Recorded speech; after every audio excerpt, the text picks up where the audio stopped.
Welcome to Quilt Remix, where we take a vintage pattern and give it a modern twist. I'm Kelly Bowser, and I'm here today with my guest, Kate Colleran. Welcome, Kate. Hi, thanks for having me. Tell everybody a little bit about yourself. Well, I'm a quilt pattern designer, and it's kind of weird to start with that because I was a nurse for 30 years, and quilting was always just my hobby. And now I don't work as a nurse, and I design quilts, and I've had a couple of online classes, and I've written a book, so it's really been fun. You're fancy. You have a website too, right? I do have a website. It's seemslikeadream.com. Oh, I like that name. Thank you. It seems S-E-A-M-S. Oh, I love it. I love the play on words. Yep, I love that. Had to go that way. Well, thank you for joining us, Kate. And Kate's going to be showing her version, and I'm going to be showing my version, a remix of the Twilight quilt by Tailormade. You can find this quilt in the March-April 2017 issue of Love of Quilting. So for my remix version, I really saw kind of like jewels and just remember me of stained glass windows and things like that, right? So I wanted to use Liberty of London prints, which is so fun. I love. They're so soft and they're so pretty, and the colors just reminded me of kind of like jewel colors and lots of bright, fun florals.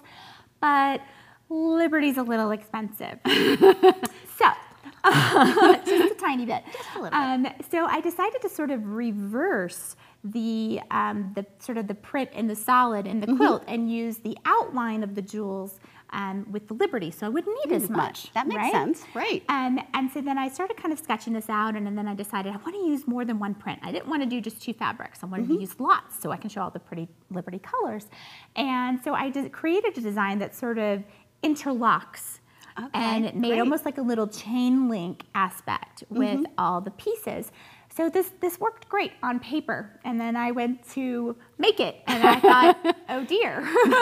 Yeah, it doesn't always translate, does it? It doesn't. It doesn't. You know, you're thinking you're so smart, and then you go to actually, you know, construct the quilts, and this is where the design wall is so important. I don't know if you have a design wall. I do. It's kind of small, but I do have one. Right. Yes. And some people's design wall is the floor. Well, I was going to mention that sometimes if the quilt is big enough, it has to go to the floor. Yeah, the floor, the dining room table, you know, your kid's playroom floor, all that kind of good stuff. Yep. So I use my design wall, which mine I can take up and down. So I have like the Fonz and Porter like. So I pin it up when I need it, and then I take it down when I'm done. That's great. So I use that to slowly build the quilt row by row, and I was with the final result after the quilting.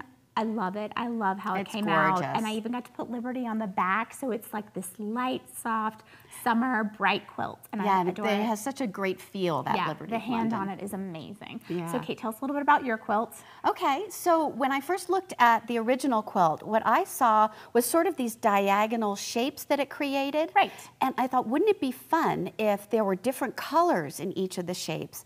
And wouldn't it be fun if one of the sections also had something that was pieced in it? So I kind of wanted to think about, you know, those formal gardens where they just sort of build out and you've got the center and then you've got this section of the garden and then the next section of the garden. That was kind of what was in my head when I was starting to piece this out and to do it. So I went into EQ.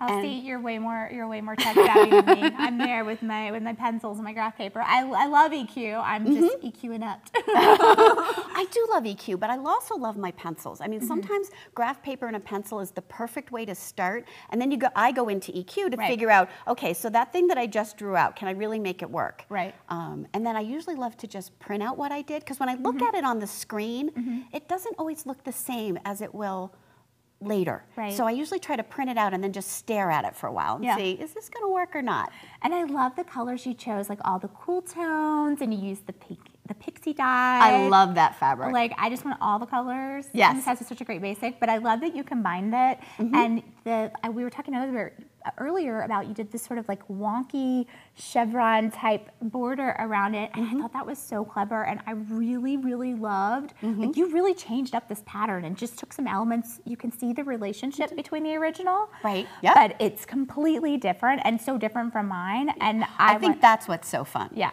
absolutely. That they both started with that original, and yet they're so different when you're finished. And I mean, that's what the show's all about, is really making these quilts your own. You don't have to copy, you know, the original exactly. You don't have to copy mine exactly or Kate's exactly. You take pieces that you love about the different quilts that you see, and you create something that's uniquely you. And that's really what we want to kind of stress here. Yep, so absolutely. Join us next time, where we're going to be sharing my remix version of the Twilight quilt.